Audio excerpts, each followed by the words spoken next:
Richard Amalric, je suis un ancien moniteur d'équitation, je suis un ancien aide-soignant et un sportif de haut niveau et surtout quelqu'un qui n'arrête pas de donner ce que la vie lui a appris. Elle m'a appris beaucoup de choses, je ne suis pas égoïste, donc je cherche à faire partager le maximum de personnes.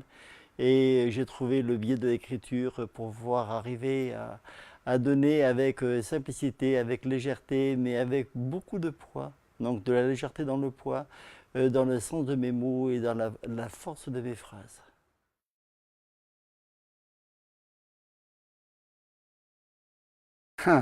Alors, l'amour gagné, je peux en parler avec beaucoup de profondeur et beaucoup d'amour parce que aujourd'hui j'ai eu des problèmes de santé, des accidents assez incroyables et à chaque fois j'étais en gros une fois 3 semaines dans le coma, mais coma profond, et puis j'étais là, j'ai dit ne me débranchez pas, hein, je suis là.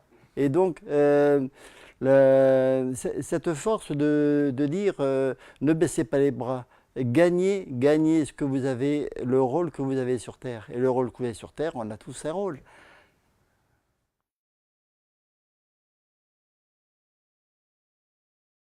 J'ai commencé l'équitation à l'âge de 8 ans.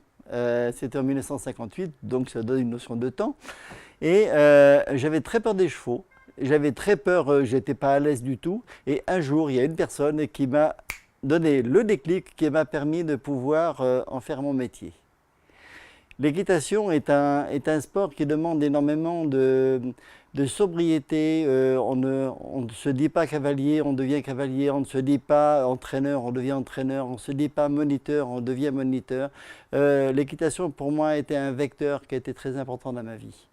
Dans mon ouvrage, on retrouve dans ce livre Du sans faute, qui est quand même référencé au Rat de Pompadour en France, qui est la Mecque du cheval où tout se passe. Et quand le directeur des Rats de Pompadour a lu mon livre, il m'a dit « Monsieur, allez voir la bibliothécaire des Trois Tours ». Et ce livre retrace davantage, et c'est très important pour moi, l'éducation du cavalier que l'éducation du cheval.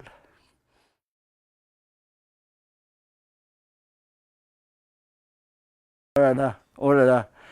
Alors, dans un livre, il s'appelle Le jeu de Guillain, où mon héros, Guillain, il a commencé à 14-15 ans, donc il est arrivé par l'adolescence, avec les grosses vagues de l'adolescence.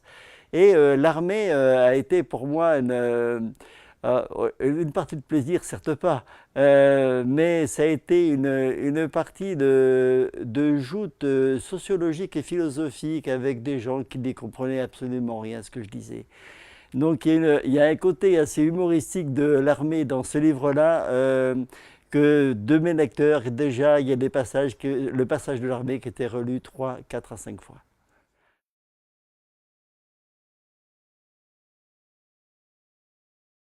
Oui, l'humour fait partie de la vie. Je considère la vie comme un jeu. Des fois on gagne, des fois on perd. Des fois c'est comme au grattage, hein. Si vous allez gratter, vous allez inviter une fille à danser, vous allez demander ceci ou cela.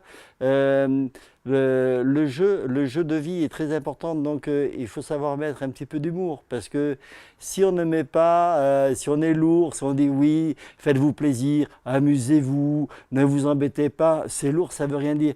Je ne dis pas que je donne des solutions, mais à chacun de trouver sa solution à l'intérieur de mes livres.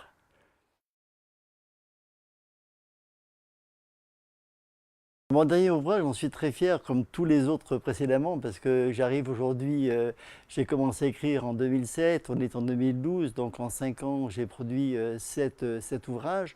Et mon dernier bouquin, c'est pour moi, il est plein d'une certaine énergie qui m'a permis d'avoir quand même un prix littéraire, mon deuxième prix littéraire dans un concours qui était très important pour moi. Et donc, j'ai reçu le troisième prix sur, je ne sais pas combien de textes ont été présentés, mais cette porte ouverte a été pour moi une ouverture absolument excellente, que j'ai eu des retombées par le président du jury qui a lu très attentivement mon texte et qui m'a dit Monsieur Amalric, je vous félicite de ne pas terminer votre livre par un point. Mais pourquoi avez-vous mis un point de suspension? J'ai dit pour faire une ouverture. Le livre n'est pas simplement ce que je pense et ce que je dis, mais surtout c'est un vecteur de transmission pour pour les gens de notre planète.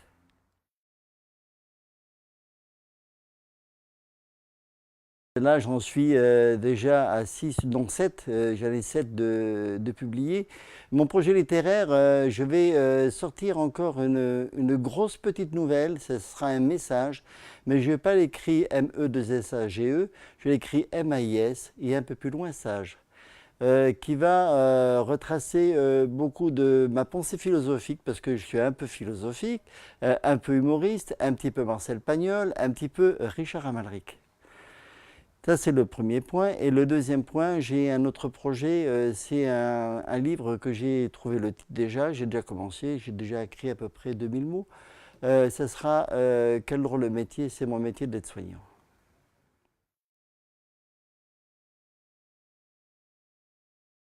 La ligne directrice dans tous mes ouvrages est très simple. La lumière, la paix, l'ouverture et surtout ne jamais baisser les bras.